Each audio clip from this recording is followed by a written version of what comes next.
Good afternoon, everybody, and thank you very much for joining this online public lecture hosted by Charles Sturt University. My name's Heather McGregor, and I'm delighted to be a facilitator for this session today. I'm Charles Sturt University's Pro Vice-Chancellor of Student Success. Thank you very much for the time that you've committed to the session, and before we go any further, I'd like to sincerely and deeply express respect for the elders, custodians and owners of country. Personally, I'm joining from Biripi country in Port Macquarie. It's a stunning day today. It's looking beautiful out there, looking at the hinterland and the ocean and the surroundings around us. So I'd also like to extend respect and acknowledgement of the country that you're all joining from today. Being an online session, I know that could be many different places, and I invite you all to take a moment to reflect on the beauty of the area that you're joining from today. As I said, thank you very much for joining. You're participating in a National Reconciliation Week public lecture hosted by our Pro Vice-Chancellor, Professor Tony Dries, who's heading up our First Nations engagement at Charles Sturt University.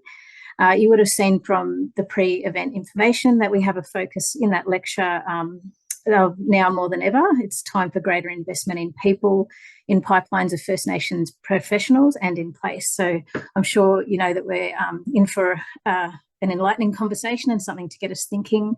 So hopefully it sparks some curiosity and interest from everyone here. There is a Q&A available through the lecture, and you can submit questions as we go, but they won't be displayed until we reach the end of the lecture. Then we will open it up for a moderated dialogue with Professor Dries about the questions that have been shared in the chat. So we'll keep moving now, and I'd like to introduce our Acting Vice-Chancellor, Professor Graham Brown, to provide an introduction. Thanks, Heather, for that introduction and for emceeing the event today. And thank you also for your acknowledgement of country, which reminds us all to recognise and respect Aboriginal people's ongoing custodianship and traditional ownership of the lands and waters from which our university operates and where we all live as well. I'm in Bathurst today, and I'm actually at the moment in the Ridges Hotel overlooking the glorious Walu on Wiradjuri country. To First Nations people attending from around the country, I would like to say thank you for having us in your home and in your organisations. As Heather said, I am currently the Acting Vice-Chancellor because our Vice-Chancellor, Professor René Leon, is unwell and unable to attend the event today. She asked me to pass on her sincere apologies for not being able to attend today. This is an issue that is really personal and core to her and to her beliefs and her values, and as a university we reflect those values as well, and so she does offer her profound apologies for not being able to join today. So it falls to me then to have the pleasure of introducing Professor Tony Dries, our Pro Vice-Chancellor of First Nations Engagement, who will present the public lecture today. Professor Dries joined Charles Sturt at the beginning of 2024 and has brought to the university a strong depth of knowledge and experience in the delivery of Indigenous engagement initiatives, quality Indigenous education programmes and innovative Indigenous research. A descendant of the Gamilaroi and Yualia First Nations of Northwest New South Wales and Southwest Queensland, Professor Tony Dries is an internationally recognised First Nations leader in policy, evaluation and research in the field of education. I would also like to welcome the more than 400 people who have joined this online Charles Sturt event today. Certainly one of the positive outcomes of COVID is that it has opened the online doors of opportunity for many more people to engage in events like today, to learn more from experts like Professor Dries and support actions that are important to them. Charles Sturt has a proud history of building respect for First Nations culture and country through our teaching and research, but we know we can and must do more. We know that to do our best on First Nations matters, when we must genuinely listen to the First Nations voices, and today's event is part of that listening. It's an opportunity to build on our cultural awareness, to foster recognition, reconciliation, and strengthen a movement to unite our nation. I hope you enjoy the event. I would now like to welcome Professor Dries to deliver his public lecture. Now more than ever, it is high time for greater investment in people, in pipelines of First Nations professionals, and in place. Thank you, Tony. Thank you, Graham. Yama, everyone. And a big shout out to our VC to get better soon. But I thank Graham for the introduction and Heather for facilitating today's session. As is custom, I begin by respectfully acknowledging the traditional owners of these lands. I join you from Wiradjuri country, and as such I pay my respect to their elders past and present. In acknowledging country, I also pay respect to all the First Nations that you, the audience, join us from. They're likely to be throughout the country. I would also like to honour the ancestors of my own nations, Gomeroi and Yualiai. It is through their wisdom and struggle that our family gets to enjoy the great honour of being educators. I'm one of 8 kids. 7 of us are teachers. So there's something in the blood. Today, I want to speak from a number of lenses or perspectives. These lenses include, the fact that I was born on country and in the country, i.e. the bush, and this lived experience helped shape the way I see education and research. I have a background in education and research that spans, really fortunately, all the formal sectors of education, from early childhood. I had the great pleasure of chairing the Indigenous Literacy Foundation for a number of years, which is a group that provides free books to kids in remote areas. My background in education extends also to vocational education and training. It's in fact where I first met Heather. And we had the great pleasure of working for TAFE New South Wales for a number of years in a really exciting reform period. My background in research and education also extends internationally. I was blessed to be a part of a team at the OECD looking at promising practices of Indigenous education internationally. And of course, more recently, I've joined CSU. It's at CSU that I'm looking to influence both public policy and education policy. Having worked for the state and Commonwealth levels, as well as a long association with ANZOG and the Australian National University, I'm keen to continue on a journey of influencing public policy for the better. And another lens of which I come to you is through community advocacy, i.e. through my work at ILF and other various advisory bodies and peak bodies, including Adult Learning Australia. So my passion is very much lifelong learning from cradle to grave. So with that background in mind, I want to now turn to the topic of this year's theme for Reconciliation Week, which is now more than ever. Undoubtedly chosen by Reconciliation Australia as a call to action for the unfinished business of truth, treaty and voice in this country. Whether you decided to vote yes or not in last year's referendum, and some of our First Nations brothers and sisters chose to vote no, the referendum result was a blow to Indigenous affairs in this nation, in my opinion. It hurt. But now more than ever, we need to rethink and reframe. This nation rejected a particular model of voice. It did not say no to First Nations people having any say at all. I feared that the referendum was in fact lost the minute advocates for yes started calling it an advisory committee in Canberra. Hardly inspiring. Now more than ever, the business of truth, treaty and voice is critically important. It is the only way to address that whispering in our heart that Reynolds and others speak about, or that ache in our national soul. The work of reconciliation and upholding of Indigenous rights remains unfinished business in Australia, including when looked at within the context of First Nations people's call for voice treaty, truth-telling and makarara. In highlighting injustice today, I do not for a minute ignore the many positives as seen through the achievements of thousands and thousands of First Nations people who are enjoying much well-earned success in education. We see it in First Nations, in doctors, teachers, actors, artists, nurses, media personalities, academics, lawyers, tradies, and policy advocates. As a nation and as a First Nations people, we have much to celebrate and yet much, much more to do in bringing about justice. A study in 2017 by PwC found that an estimated 20% of Indigenous children have at least one parent in prison at any time. This figure is simply horrifying and truly unacceptable. Now, just imagine if that rate were the same in the broader Australian population.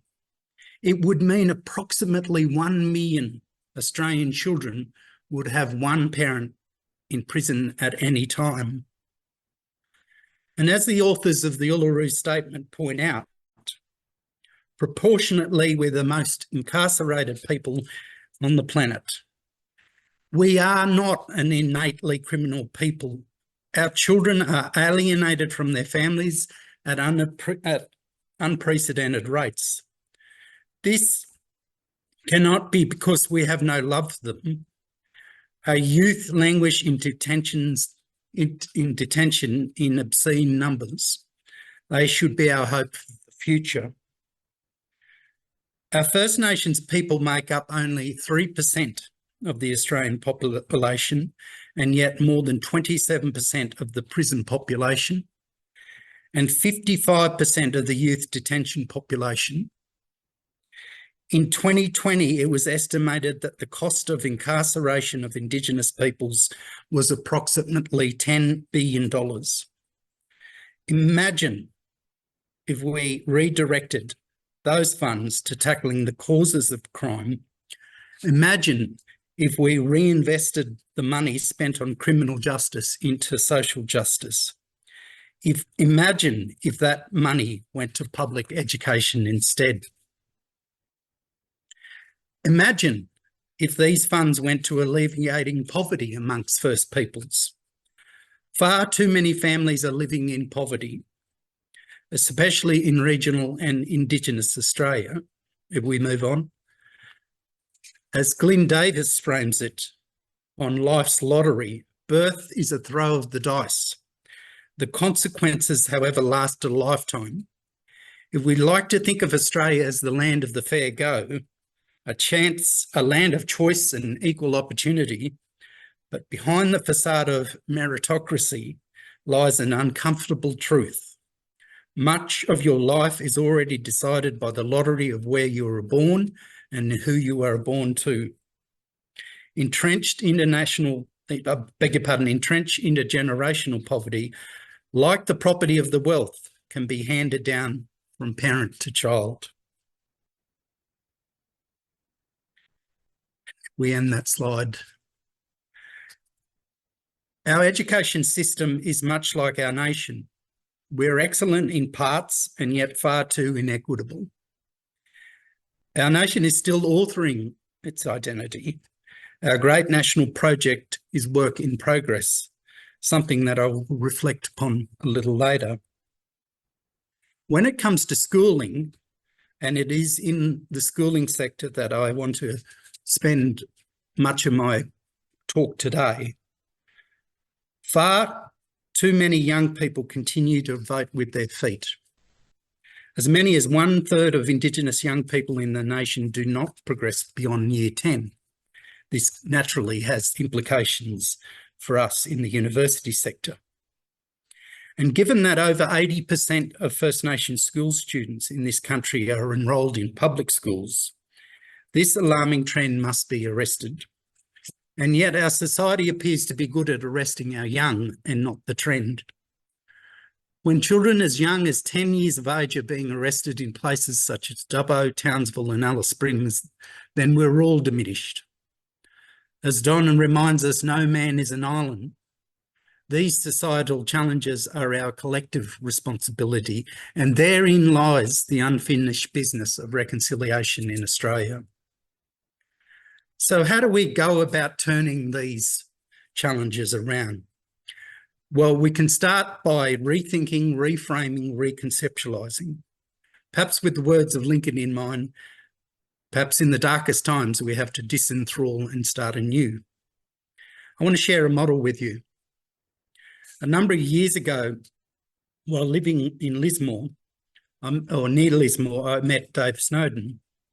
Our organisation invited Dave to talk about his framework for dealing with societal problems or big, wicked policy challenges. Although from the other side of the world, Dave had a passion for Indigenous education here in Australia. His framework is called Cynefin, a Welsh word for which there is no English equivalent. It refers to the multiple factors in our environment and our own experiences that subconsciously influence us. The best word in English is probably habitus. As it happens, Dave has a strong interest in the lives and future of Indigenous peoples here in Australia. Indigenous education, and I would argue education more broadly, sits in the top left domain of the Cynefin model. That is the environment that is deemed complex. Within that domain, there is a level of freedom and encouragement to innovate, but you also need various enablers in place or they will constrain you. Educators know these enablers well: funding, capability, information, time, and an authorising environment, to name just a few. In this complex domain, there will be a number of factors and priorities that contribute to a challenge people are trying to overcome.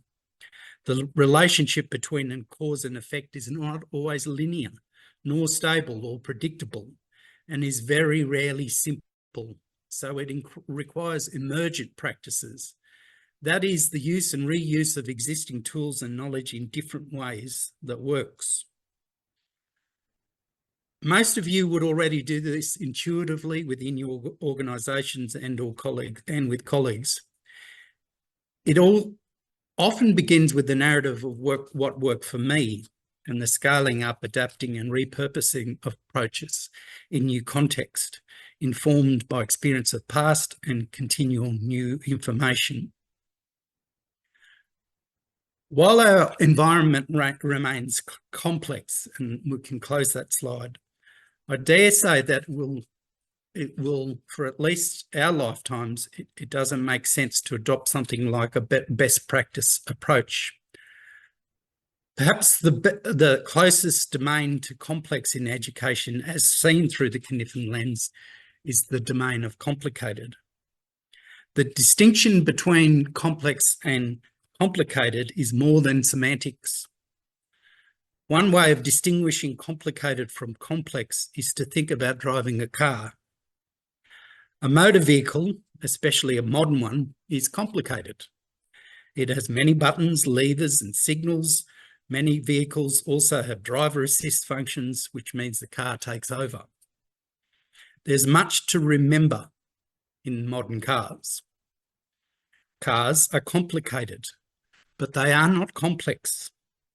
Driving cars on roads, freeways, in traffic, along other side cars, along the side of other cars, kids screaming in the background and terrible weather outside, that is complex. The car is complicated, but driving in traffic is complex. The latter is unpredictable and not always linear.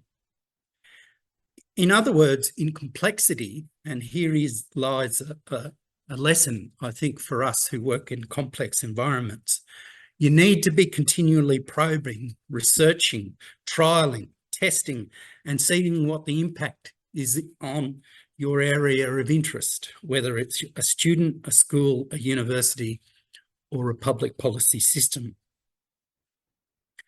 As far back as the 1980s, an organisational theorist at Harvard named Meg Wheatley began to develop what is probably the simplest and yet powerful whole system model of seeing. The model is called the Green Line, or the six-factor model. The larger organisation that you're working with, Wheatley argues, the more we revert to reforming things above the green line when we want to see change in directions and outcomes or effort. Systems like ours in education and universities are enormously large ships to steer, and it is perhaps those mechanistic rudders that sit above the green line that are usually the easiest and first to be used. Of course they are needed. They go to strategy and operations and structures. But to get our overarching goal of a truly excellent and highly equitable education system right, our most important work arguably needs to occur below the green line. A truly transformational change in strong cultures and relationships, collaboration and mutuality with one another, deep connections to our communities, and a willingness to be open and vulnerable, as well as expecting others to do the same in return. It requires strength in our own identities, who you are, what you stand for, the collective values and aspirations that unite us, our brand or DNA, as some might say. And let us not underestimate the importance of information.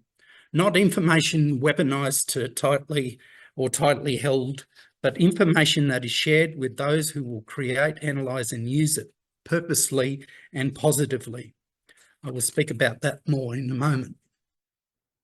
So let's look at Wheatley's lens through that of a tree. And people internal to CSU will be familiar with the model I've been advocating around seeing our engagement much like a tree, as it serves as a powerful metaphor in my mind for learning.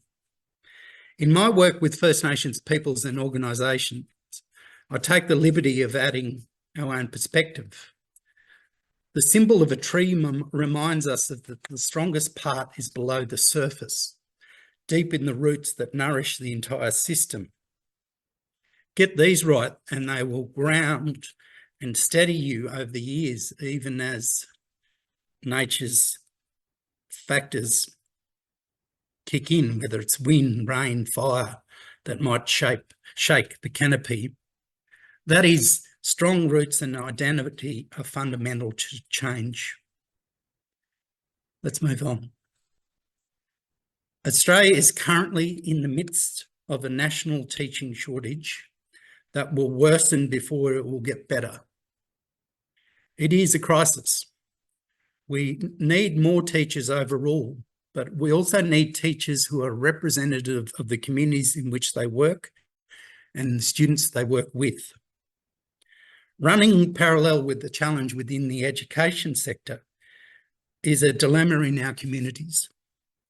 First Nations children are more likely than non-Indigenous children to be in sole parent households, overwhelmingly cared for by their mum or an auntie or a grandmother or a combination of those. This might partly explain why outcomes for boys are beginning to be of larger concern compared to girls. Even within First Nations communities, there is national data that indicates that our boys can be a year behind on average to our girls. Nothing I say here should be taken as being at the expense of supporting Indigenous girls or indeed non-Indigenous students. It isn't a competition, but rather a break in the discourse. The data are telling us that we have a real concern here with our boys and young men. For instance, Indigenous males are 3 times more likely than Indigenous females to take their own lives. We are concerned by our boys and our men, particularly in the current national conversation in terms of violence against women. We've got to work with and make our boys and men stronger so that they can enjoy healthy relationships. The lack of male role models in some communities is a real and significant concern. It is both a challenge for us to address and a factor to bear in mind when we reflect on the external influences that children bring to our classrooms in schools throughout Australia. To understand the challenges experienced by children in our schools in more than an intuitive way, you only need to look at wider community data, particularly data that goes beyond schools, to look at data in place and in geography. In many waves of research over a 15-year period, Tony Vincent and others confirmed that a small number of postcodes in this country experience enduring intergenerational, multi-dimensional and cumulative social disadvantage. Those of you who are familiar with Vincent's Dropping Off the Edge research series would know that it is a rigorous method capturing the many interconnecting or variables that play a significant role in constituting web-like localised systems of disadvantage. And it would surprise no one that in 2007, again in 2015, and as way back to 2004, the same study, if it were done again now in 2024, it's unlikely that we'll see radical improvement. And the postcodes were very much known to us in Western New South Wales, as they are in other regional parts of Australia. I won't rattle off the names of each of these postcodes. You probably could guess them. Equally, in other jurisdictions such as Queensland, it wouldn't surprise anybody that 11 of the 12 most disadvantaged localities in that state are discrete Aboriginal communities. When you see disadvantage through a lens of education, herein lies a paradox. Disadvantage hampers educational success, and yet education is the key out of disadvantage. The persistence of disadvantage promotes an attitude of what Vincent and his colleagues describe as a resignation to seemingly insurmountable deprivations. They also caution, and I'm the first to appreciate strength-based discourse, but they caution that strength-based approaches that focus on community strengthening should not be taken as a justification to deny the continuing importance of investment in markedly disadvantaged localities. This brings me perhaps to the most important aspect of this talk, which is resourcing. Resourcing across the lifelong and life-wide learning spectrum. Equally important in school sector as it is in early childhood, as it is in the university sector. An overwhelming body of evidence shows not only the depth of disadvantage in certain localities and amongst certain groups in our community, but its complexity across almost every social, economic, health and justice indicator. That is not in dispute. It is astounding that we as a society have never stood up a response that is proportional and equivalent. I should say it's astounding that we as a society have never stood up a response that is proportional and equivalent to the problem. There is a strong relationship, an undoubted relationship between poverty, multiple disadvantage, and poor educational results in schools. The problem is multidimensional, and so must the solution be. As Vincent argued, we must stay the distance with a manageable number of highly disadvantaged communities if we want to move from a rare few beating the odds and instead change the odds for all young people. Doing so requires resourcing. But Vincent argues the need to be weighed against the bill incurred by present arrangements that often amount to cleaning up the aftermath of neglect rather than introducing positive or preventative measures. So we once again turn to the well-known and timeless African adage that it takes a village to raise a child, there's a reason this adage has survived. It presents the holistic responsibility beyond an individual or a family unit that we share to ensure a safe and nurturing passage for our children from birth to adulthood. Rolling that up to civil structures that organise our society, I would argue that it takes a polity to raise a village. It is worth noting that governments of all persuasions have warmed to this concept of collective reciprocity more and more over the years.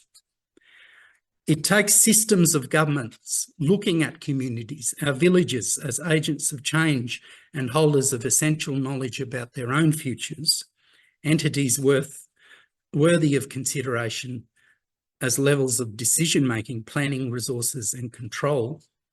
This is the premise of place-based thinking and action. Another important concept worth bearing in mind is that of collective impact. Created by Kenny and Kramer from Stanford University, it calls in or calls for a more united and holistic approach to community development. It commences with the notion of a backbone organisation that does coordinating. It presents a common agenda for change. There's shared measurement for data and results across sectors, across organisations, across disciplines. It calls for mutually reinforcing activities and open and continuous communication. We need to look through a lens of intergenerational disadvantage if we are to arrest the continuing decline that too many, not all, of First Nation students are on. There is a tragic path many of you witness firsthand, and it continues after they leave schools. We'll end that slide. For too many, it starts with developmental, health and perhaps safety or child protection issues before school.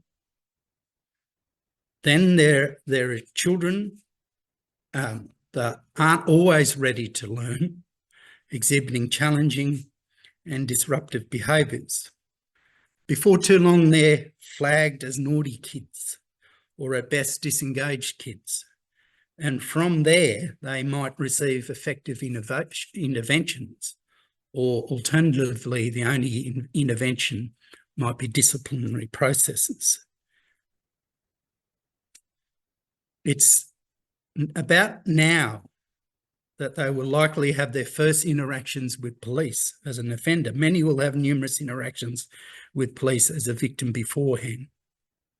They are soon taken through the entry door of juvenile justice system and finally graduating into prison.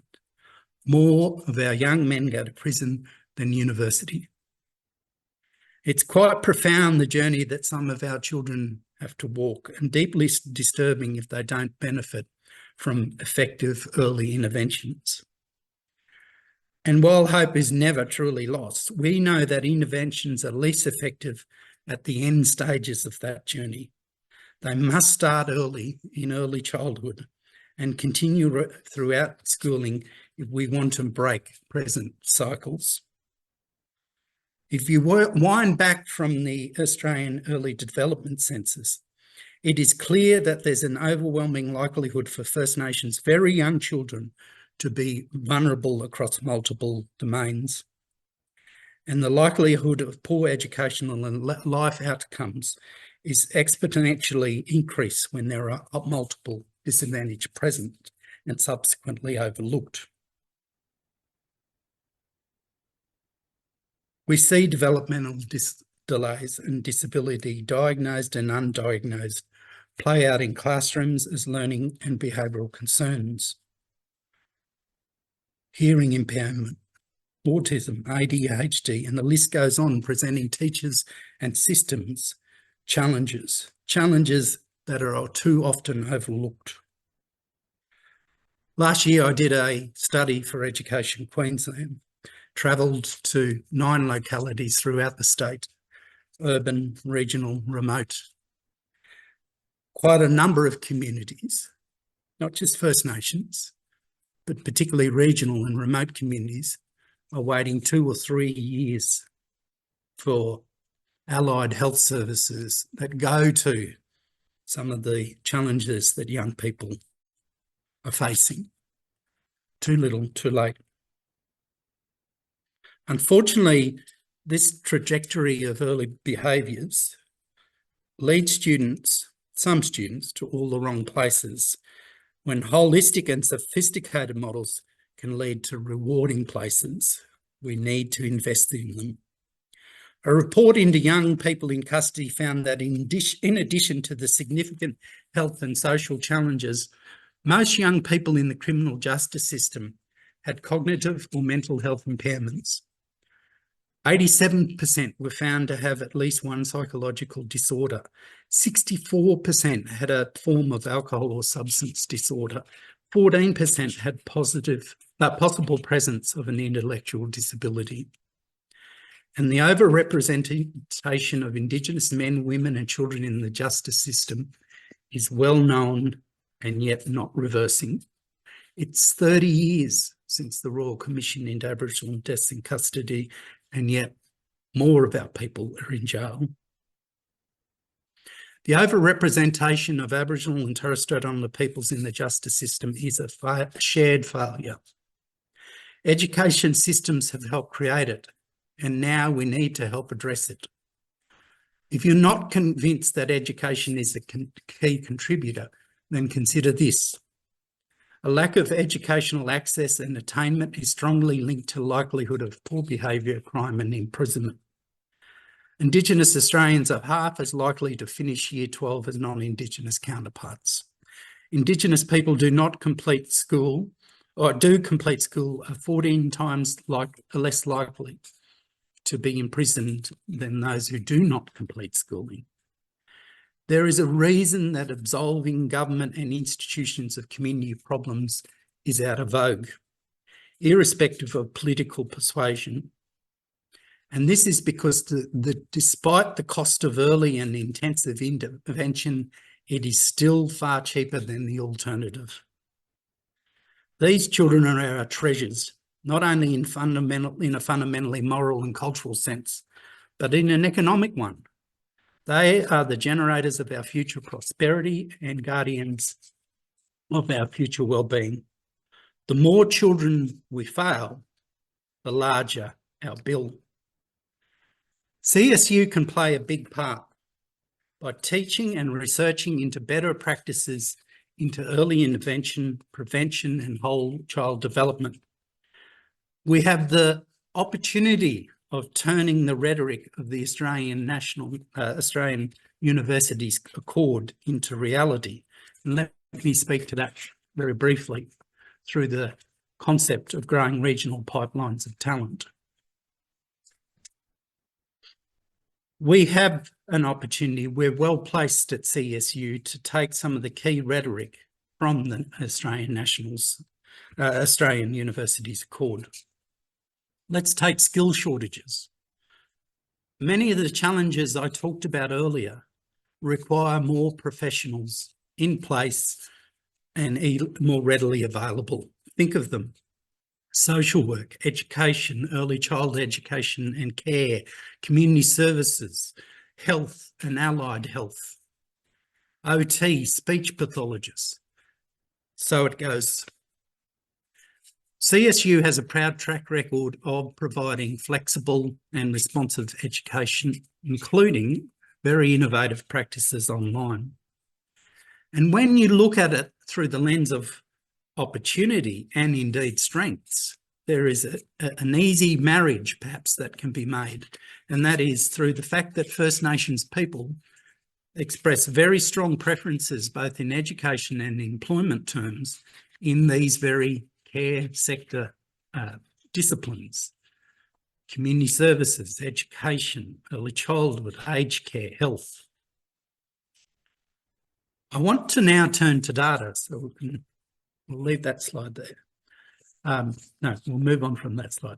Beg your pardon. I want to turn now to data. I have a strong interest in data at two levels.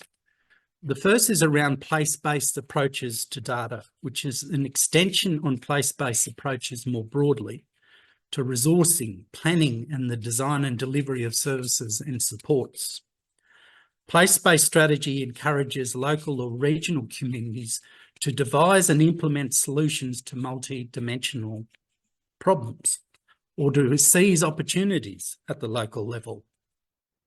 Place is more than geography.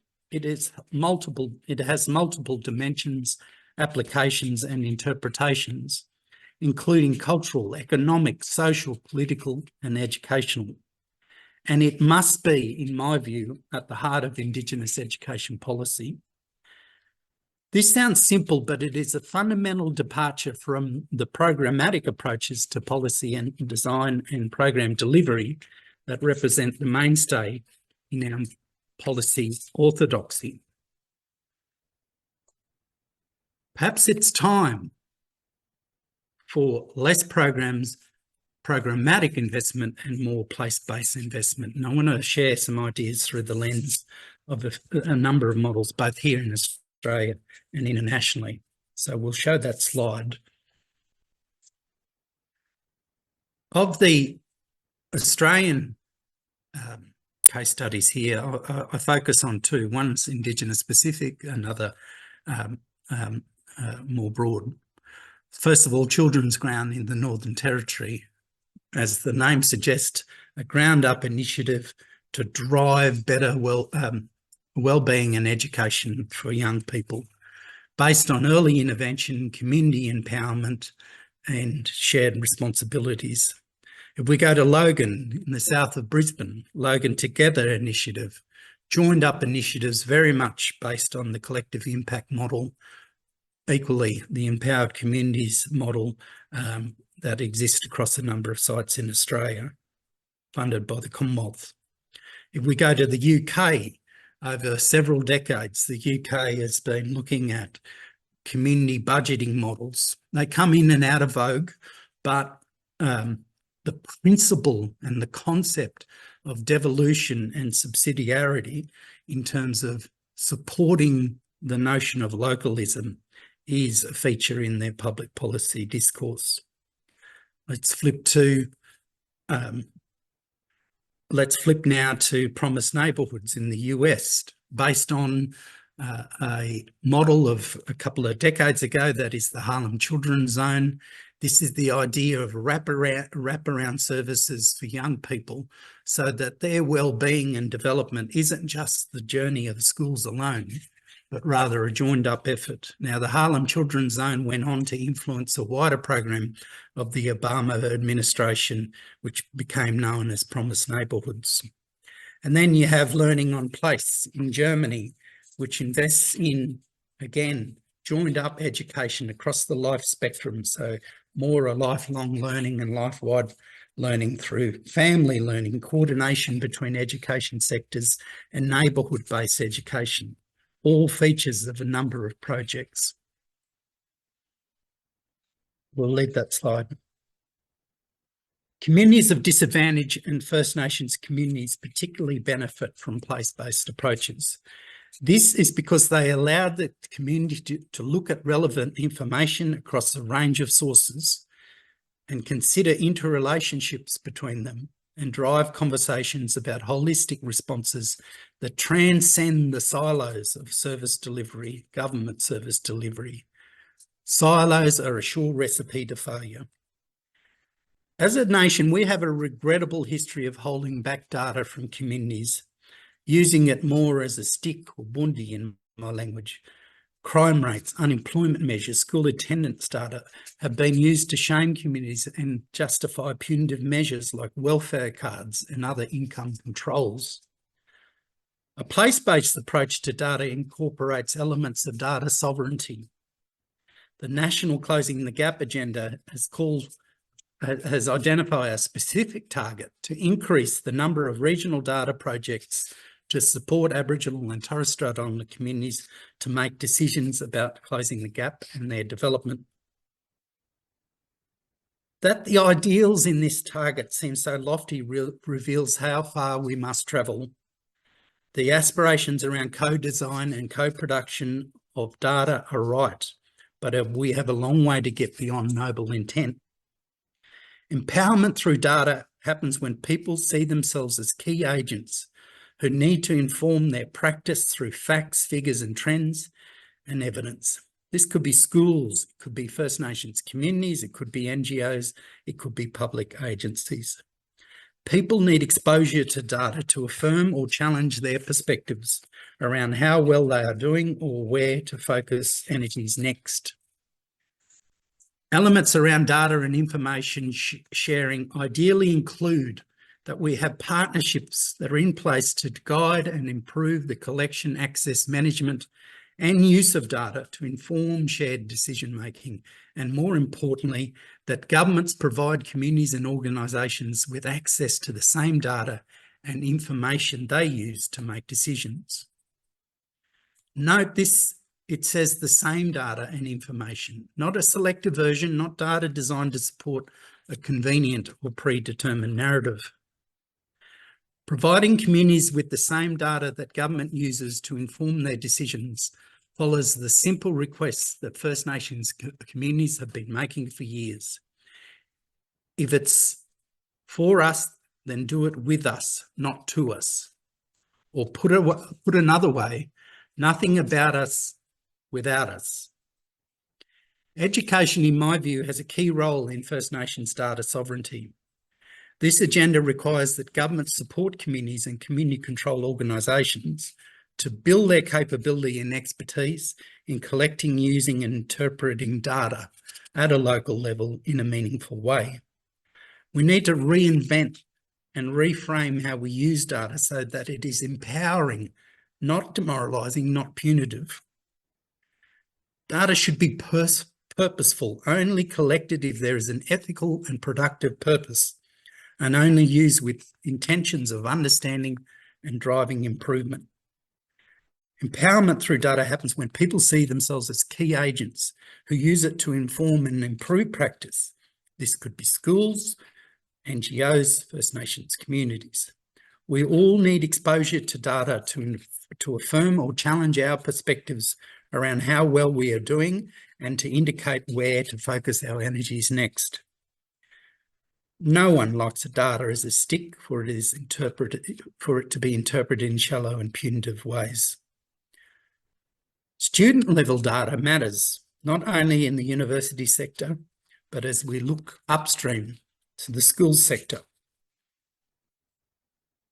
Student-level data matters, not just in collections such as NAPLAN, but if we are to look at NAPLAN, NAPLAN is an important measure of student academic progress across Australia.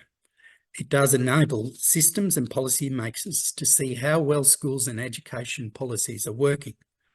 But it has its limitations and some deep flaws. Most obviously, it is limiting to testing, reading, writing and numeracy in only 4 of 13 years of formal schooling.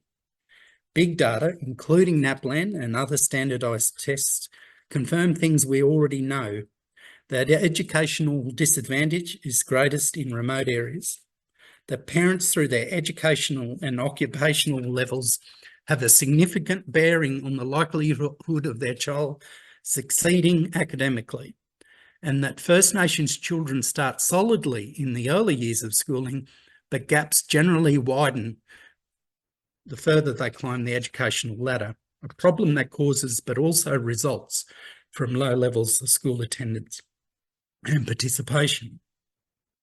We know from other standardised testing programs, such as PISA, the Program for International Student Assessment, that Indigenous 15-year-olds can be 2.5 years behind their non-Indigenous peers in reading, maths and science. Much of the same data shows concerning gaps between, as I mentioned earlier, Indigenous males and females. Formal and standardised testing like PISA and NAPLAN only provides a glimpse of individual children's growth and development. It does not measure how children are progressing psychologically, socially, physically, nor culturally. It tells us little about their social and emotional well-being, physical development, moral and ethical growth, sense of identity, creativity, positive relationships, and enterprising behaviours. Nor does it tell us whether children are happy or confident or resilient or optimistic or socially connected. A broader range of assessment programs are required to ensure that First Nations children and other children are progressing and improving daily, weekly, monthly, and annually, not to mention longitudinally. Formative assessment data and a range of other sources of student data using more meaningful combinations can tell us about how learners are really going. Rolling data, not snapshots at a point in time. If we imagine our learners to be athletes, there is no way we could expect every single one of them to be a world record holder.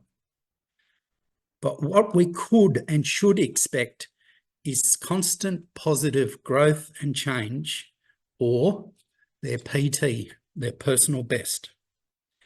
And we would know that if we are using data to monitor their performance as often as weekly, looking for change, looking at where problems might arise, that we can tailor our approach and support to achieve continual improvement. We're all driven to use data to develop baselines and targets, but place-based approaches allow decision makers to use data to do more than just prioritise within a narrow scope or area of focus.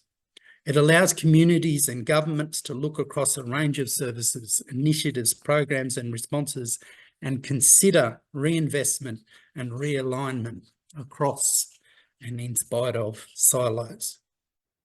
In New South Wales, the Justice Reinvestment Program in Bourke is based on the idea that a safer society comes from building stronger communities, and further that communities are best placed to identify the problems that affect them most and then therefore the strategies to address those issues.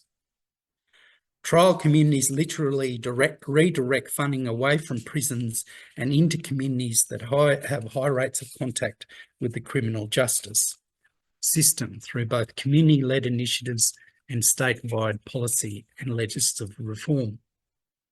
This includes addressing circuit breakers or key points in young people's lives that are recognised as the points at which their lives are most likely to take a turn that leads them down a path towards the justice system.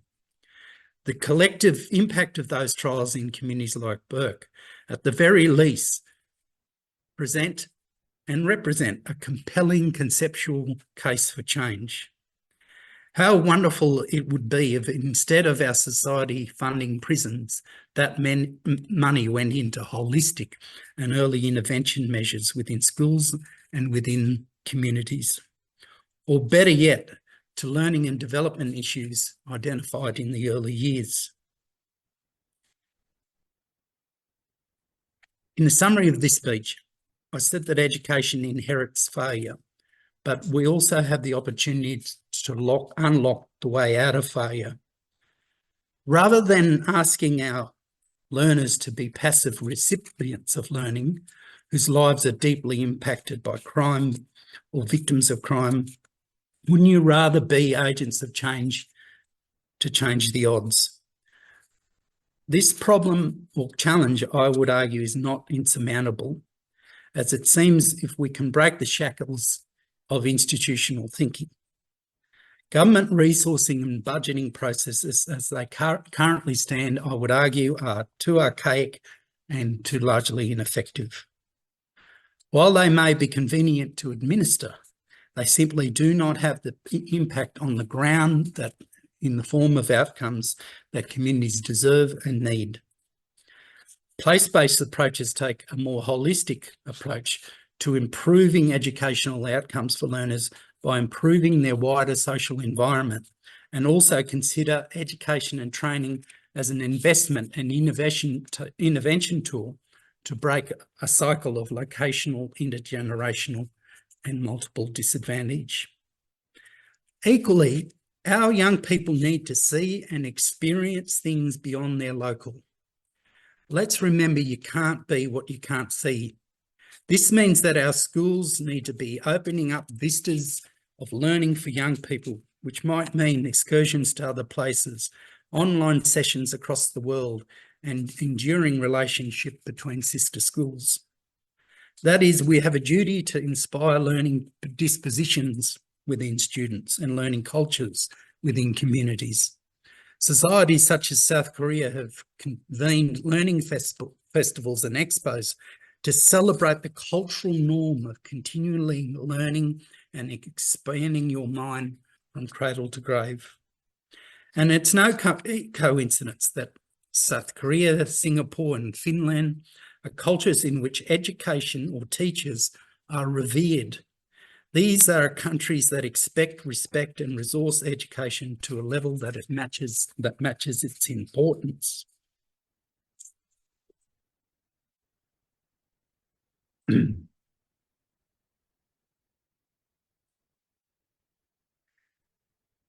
There's a resource, a book called Learning a Living. It is a collection of case studies from around the world where people are using innovative methods to build a connection between lifelong learning and earning a living. There are some criteria required to make the top 15. These included things like being effective to prepare people for different economies, being attentive to employment contexts, being innovative and future-orientated. Where do you think the majority of these case studies come from? They aren't in the Silicon Valley. These are places like Bangladesh, Ghana and Brazil. The most innovative systems in the world are often the poorest. Why? Because they have fewer constraint and nothing to lose mentality. They will take a risk. In other words, rather than thinking and practicing fail-safe, they create a license for safe to fail. There's a lesson in there for Australia. Communities that experience entrenched and intergenerational disadvantage with little signs of turning the corner are fertile ground for positive disruption and safe to fail environments with education at its centrepiece. We need greater disruption, greater willingness to dance with risk in the educational improvement space. Just as governments need to revolutionise the ways they organise and resource services, we need to throw off the vestiges of what is still a largely industrial model of schooling. That is, if we are serious, about just working within the odds, but changing the odds.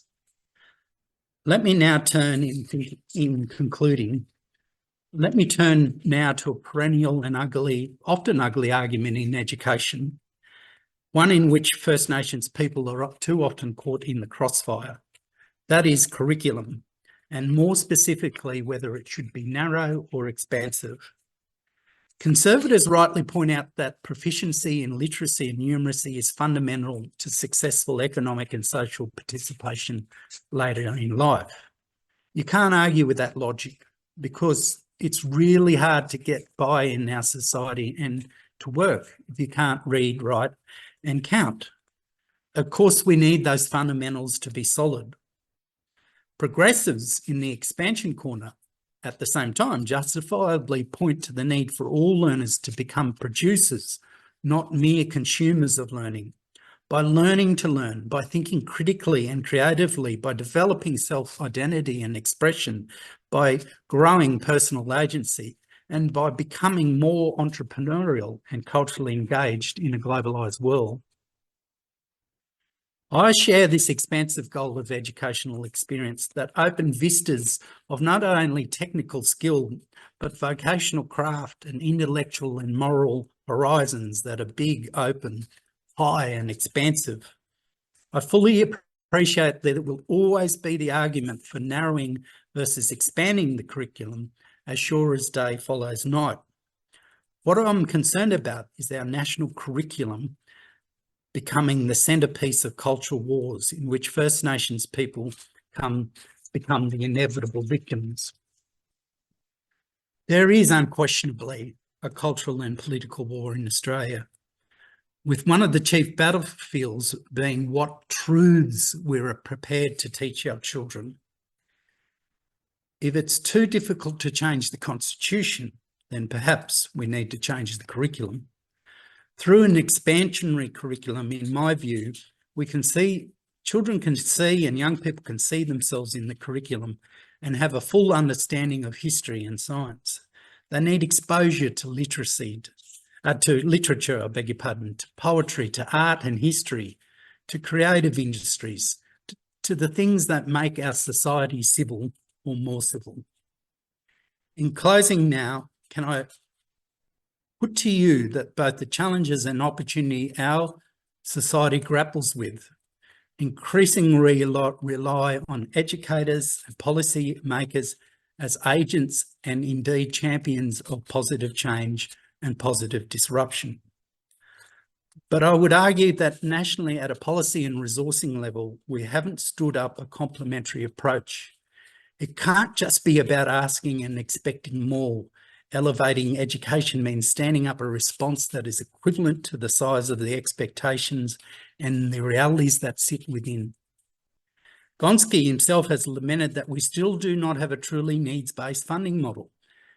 More than 10 years on, we all prayed this school resourcing standard to help heralded true equity in our schools and by extension our society.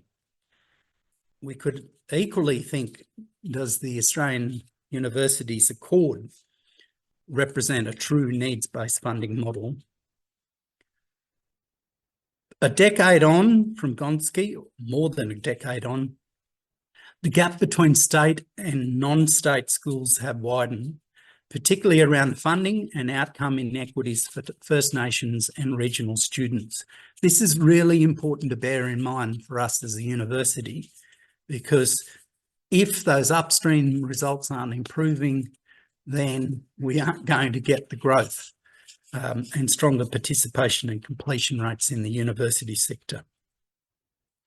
And therein lies the challenge, to elevate education to the point that its value above teaching kids to read and write is indisputable. We can do this by embracing a wider lens to what we know as Indigenous education.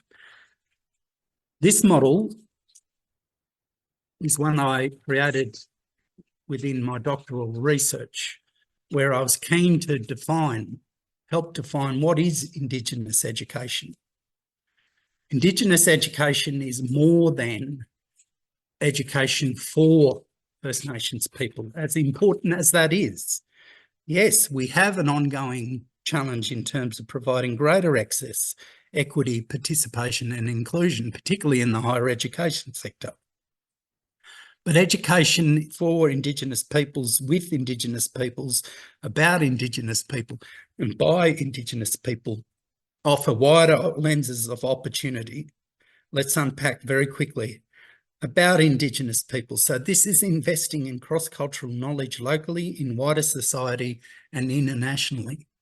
International audiences and more Australians are interested in learning about the place in which they reside and are fundamentally appreciating more the fact that place is intimately tied to a history that is tens of thousands of years in the making. The notion of education with Indigenous peoples, well, that picks up the very thing that we are discussing this week, namely reconciliation, which requires action in the spaces of co-design and co-production of educational services and experiences. And finally, by Indigenous people, the notion that we're empowering and that there's greater ownership of design and delivery of educational experiences and programs by First Nations people. So, in concluding, our work reconceptualising education is cultural and it's everybody's work. We can take that slide down now. For teachers, it is creating a culture in classrooms that does not recreate the inequitable environment that students experience outside of class. If 6 hours of their being children and young people, if 6 hours of their day is spent somewhere that they are safe, respected and given every opportunity to achieve excellence, that in itself is surely good. For families and communities, it's about having a learning disposition that encourages children to do their best and understand that it is the most important thing they can do for themselves, their family and their future. That is education. And for government, positive change is all about matching expectations with commitments. Education is, without doubt, the best chance we have of changing the odds for many of our communities and advancing our growth as a nation. All of our available policy settings, including funding, need to reflect that. Now more than ever, Australia must invest in people, place, and in pipelines of Indigenous talent. By working with partners, we can co-design solutions and hopefully be brave enough to embrace community perspectives and improve lifelong and life-wide learning opportunities for all Australians. Thank you. Thank you very much, Tony. And I'm sure I speak for many people in this session when I say thank you very much for your generosity of sharing your time and your thinking with us today. It was certainly thought-provoking, very insightful, and delivered with the warmth that I know you always carry when you engage with people and share your views.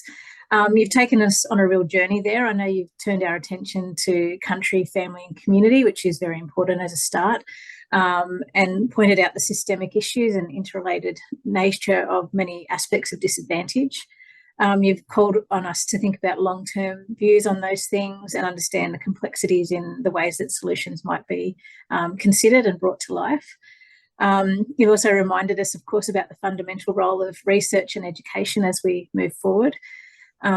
You've made some very important references to place-based thinking and empowerment through data, invited us to challenge ourselves and change our thinking, and, really, I guess, brought us towards the end there to think about transforming educational experience and having a much wider lens on what Indigenous education is now and could become in the future. So personally, I've done a lot of reflection. I know I'm going to then have certain conversations professionally and probably outside work as well to continue my thinking based on some of the thoughts that you've brought up for me. So thank you very much. It's really exciting that we have quite a few questions to put to you now. I know we've got around 20 or so minutes to stay together to go through those. So the first one we have, Tony, is that you've mentioned innovation in your lecture. Do you have any thoughts on how Charles Sturt can lead the way for First Nations people in the digital realm? We're so well placed regionally and geographically to disrupt the digital divide for our people. Great question. The simple response I have is that we continue to do what we do well, to continue to do that, continue to do the things we do well. And Charles Sturt is renowned for being an early pace setter. I almost said pacemaker. Take that one back. A pace setter in terms of providing flexible and remote education, and that most certainly needs to continue to be the case. Of course, the great leaps and bounds in technology, we've got to keep pace with it and utilise it in ways that continually improve the learning and teaching experience for our learners. So how we use in a more positive way things such as, AI in terms of how we think about the vast, rapid changing information technology and information systems. We've got to stay, on top of that change curve, if not get in front of it.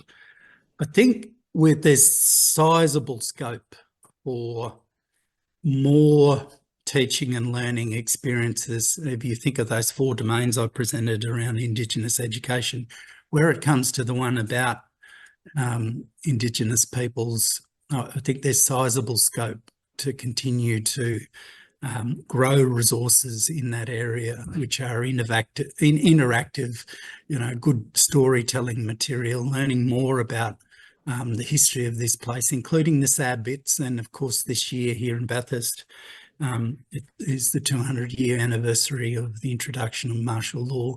So, you know, it's not just the learning journey around, you know, our traditional artistic or cultural practices, but also the less, you know, the harder yarns about a post-colonial history that I believe should be a part of truth-telling exercises, both at, you know, regional, state and national levels. So in summary, Heather, to that question, I would say, you know, investing in teaching and learning materials that using innovative information technology platforms and sharing that with people. Okay, thank you, Tony. We have another question here. From your point of view, how can non-Indigenous academics and students contribute to closing the gap and or reconciliation through education? By investing in, and by that I mean time as much as money, by investing in their own learning and personal growth. You know, if you're a CSU employee, a good starting point is the cultural journey, which is available to staff and students. It's a good introduction to First Nations Australia.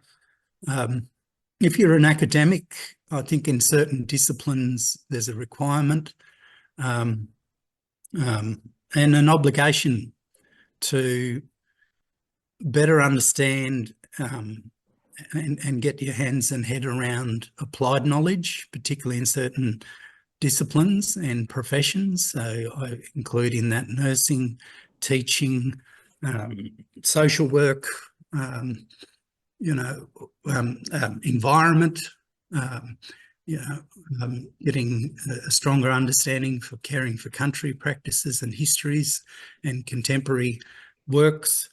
In the education space, you know, if you're going to be a first year teacher at Wilcannia, then you need to know more than just a general understanding of Indigenous Australia. You kind of need to get access to applied knowledge and continually reflecting on your professional practice and committing to a journey of, you know, continuous improvement. Yeah, thank you, Tony. And I can see there's that theme of place-based thinking in the way you've responded to that one too, very connected to country and where you are.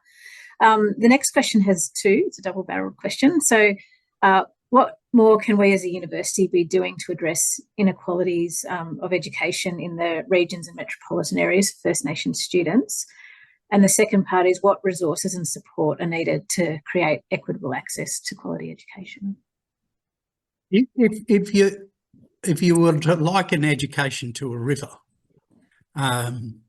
then if we want kind of the downstream benefits at the higher education level, then we've got to invest upstream.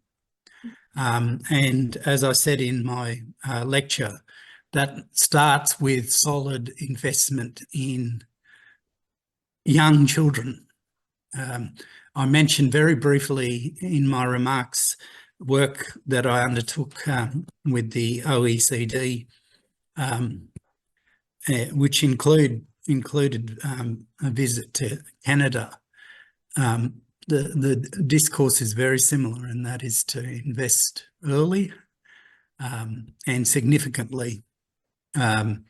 We want to create learning dispositions amongst young people. We want assessments that aren't about measuring how big the gap is, but what is required to bring out the best in that child. And you'll remember I talked about personal best as opposed to a competition for world record. We want to see our young people, you know, growing academically, but also growing in their confidence and their well-being, not only in body, but in mind and spirit, which means that, you know, the concept of a wider notion of education beyond just literacy and numeracy, and you'll recall I spoke about that. So yeah, I'm amazed that in 2024 Australia still doesn't have a lifelong learning policy. We've got to think of education in all its forms and in all its glory and in all its imperfections, and that is that there's an informal sector, that there's a formal sector, that there's a early childhood component to it, that there is a compulsory education schooling component to it, that we want to create choices for young people more than, you know, which go beyond the kind of, oh, are you ready for uni or are you ready for vet? There are young people who aren't even engaged in, you know, or feel limited by those choices. And when I talk about positive disruption, I'm talking about, for example, the idea that the kitchen can be a classroom, that, you know, country can be a teacher. Our stronger utilisation of theatres, both natural and built around, and I don't mean theatre as in performing arts theatres, I'm talking more about teaching theatres and places of learning that, you know, open people's minds and eyes to, you know, what the world not only is, but, you know, what it can be. And that's the fundamental promise of education, not just the world you inherit, but the world you create. Yeah, thank you. Certainly gave us a lot to think about with that response as well. Thank you. So the next one is, do you have any thoughts on how we can empower Indigenous students to take pride in their cultural identity and heritage while navigating the challenges in the education system? You know, ideally, at the university level, you know, young people come with that sense of self-identity and pride, that hopefully it's wired before they get to us, hardwired. But I recognise there are students, many of our students, where through no fault of their own, they're often denied, you know, you take, for example, children of those and grandchildren of the stolen generations. You know, they are having to kind of establish links to mob and to people and to place and to history and to family. And universities, particularly, you know, our student support centres, are really positive and active agents in that regard to help in that growth of cultural identity, and that's really important. I think it's wonderful that you know, we can do that, and I think the learning here for a university is that we've got to actively, you know, facilitate holistic growth, whether you're 5 years of age or you're 25 years of age, whether you're 85 years of age, you know, that you're, the whole person is growing. The whole person is, needs are being attended to. We're not just simply, you know, economic or industrial gadgets. We're human beings, and we do have, you would hope, you know, a spiritual side. And that doesn't mean, you know, necessarily a religion, but, you know, that you've got, there's a spirit, there's a soul that needs attending to as much as one's intellectual growth or social growth. Yeah, couldn't agree more. We have another one for you. So what initiatives or programs could you potentially comment on that have been successful in improving educational outcomes for First Nations people, and how could they be scaled up or replicated at Charles Sturt? It's a difficult one to answer that, because if you go back to my comments around and my kind of analysis and interpretation of the Cynefin framework, what we tend to want to do is categorise everything into that simple domain, and simple means you've kind of you know, you've cracked the egg, you've cracked the code, you know it, and therefore you can replicate it and you can take it as best practice and then, you know, kind of force it onto the system. Now, as I argued, I find education, whether it's at a individual level, a schools level, a university level, a societal level, I find it more complicated, and indeed, as I said in my comments, far more complex than that. You know, there are things that we've learnt, you know, I think over the last 30 years, and I just think it's joyous that, for example, you know, our flags get flown everywhere now. I don't think there's a school in Australia that doesn't do it. That, you know, acknowledgement or welcome to country is starting to, you know, be standard practice, and good practice and best practice. Notwithstanding, there's always those who kind of want to attack those things that I consider to be really important and respectful. You're seeing, you know, resources starting to emerge, whether it's deadly science or, you know, customised material where certain disciplines are being seen through the lens of the First Peoples and our experiences. I think that's wonderful.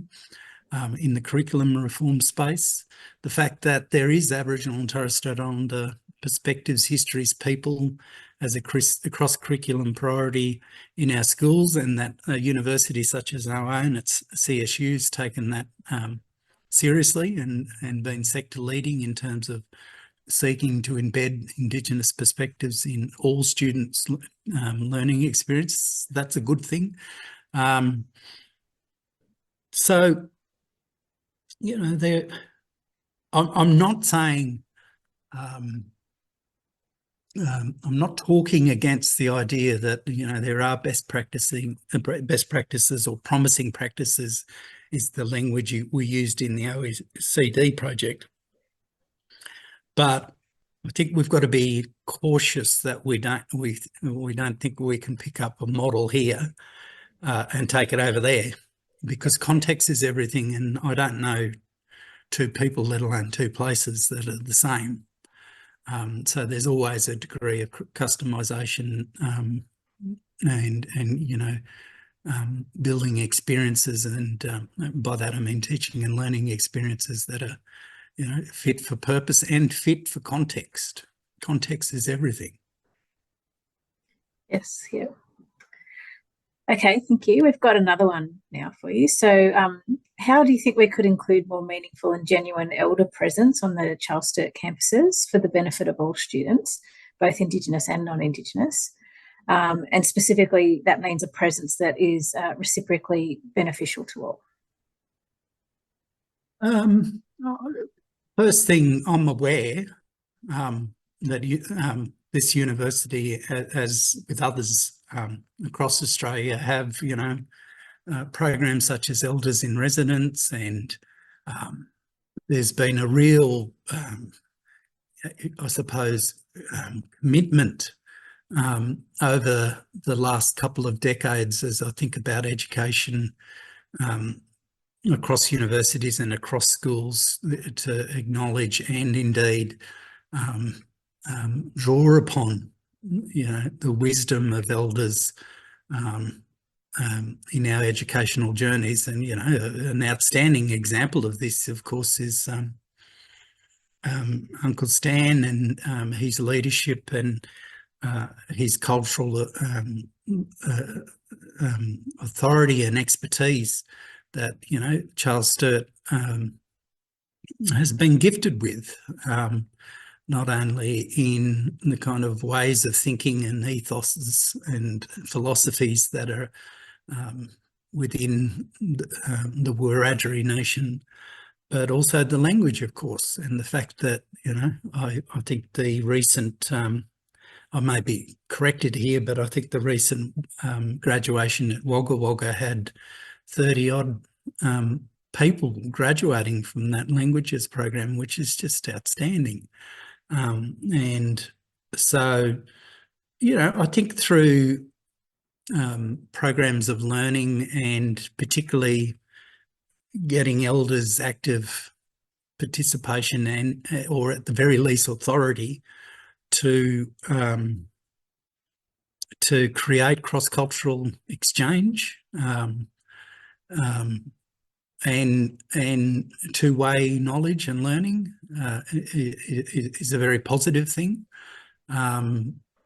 Always room for improvement, always room for greater consistency across our footprint. I think a challenge into the future, or indeed better still, opportunity into the future is, for example, and it comes back to your earlier question about, innovation and information technology. How do we, with the blessing of elders and community leaders, how do we positively add and contribute to the telling of stories and the preservation of language and indeed in some areas the restoration and a renaissance of language, I think is incredibly important and potentially exciting.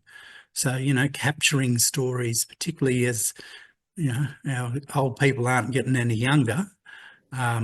So how we kind of,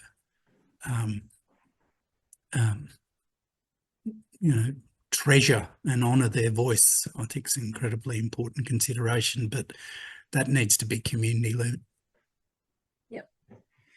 Okay, so this is the last question that we'll have time for from the group. And you spoke before, Tony, about the levels of disadvantage that's been experienced by many Indigenous people, and obviously at a family level that plays out in many ways in terms of the pressures now dealing with disadvantage and the opportunities that some individuals may have missed out through no fault of their own. The question is, how do we help support First Nations young people to ensure they have the support required if their family are incapable to do so? And even for parents that are not very well placed to support homework and regular attendance for whatever reason. I won't go through all the services that are available. Ideally, well, I'll say this: there aren't enough of them, and they aren't to scale, and that's half my argument. Because if they were to scale, and they were, in places at kind of sufficient and equitable levels, then we wouldn't be seeing the data I spoke of. And I didn't take naturally any joy whatsoever sharing some of the data that I shared in that presentation, and I don't mean to add to any kind of negative discourse, but we've just got to face up to realities. The fact that 1 in 5 of our kids have a parent in jail just breaks my heart. And I don't see, I go back to, Jonathan Don and No Man is an Island, thinking, there's this collective responsibility which doesn't just sit on the shoulders of parents and family units. So, there are services out there. If there's stress, I was delighted to see in more recent times now, rather than, for example, ringing Lifeline, you can ring Yarn Up and or Yarn. So having those services online or via phone is a positive thing. And then it's about tapping into local agencies where they exist. A good place to start in terms of places under stress are AMSs, because even if they can't provide services direct in the area that people need them, they can certainly help guide referrals, etc. But I'd like to see more, as I said in the address, more professionals and then them growing the kind of organisations that properly meet proportionately and equitably these these unmet needs among families and for children particularly. And, you know, we are, at this point in time, it's particularly stressful because, you know, the cost of living impacts First Peoples as it does any people. So it's really hard to get by. But, you know, our mob, we tend to kind of find strength in one another, and, you know, that's our blessing. That's our strength. That's the Superman woman within.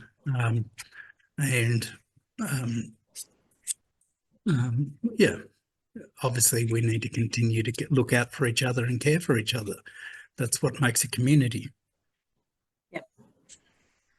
Well, sadly, we've come to the closing time of 3:30. I could listen to you for a lot longer, Tony, and huge thank you again for everything that you have shared and the time you've committed. I think you've made us all think, which is a great gift. I had this short vision just then of, maybe you said education's in the blood, so one of your sons, daughters, nieces or nephews could be a professor delivering a public online lecture in 2040 or 2050. And hopefully, you know, we would see a big shift over a period of time like that. And partly that would be thanks to some of the thinking that you've tried to foster in your role here at Charles Sturt and the many other hats that you've worn that we heard about in the introduction. So thank you very much. I'd also like to thank everyone for attending. I know people have busy lives and busy schedules, and I'm sure it was a valuable hour and a half that everyone has experienced here with Tony today. Just so you know, a recording of the event will be placed on the National Reconciliation Week webpage in coming days, and there'll also be a link shared by email with everyone who's joined us for this session today. So I'd like to wish you all an National Reconciliation Week. It's not over today. There's still several more days to go, and I hope that it's full of rich conversation, personal reflection, honouring country and culture, and all of us challenging ourselves to do better together now more than ever. So thank you, everybody.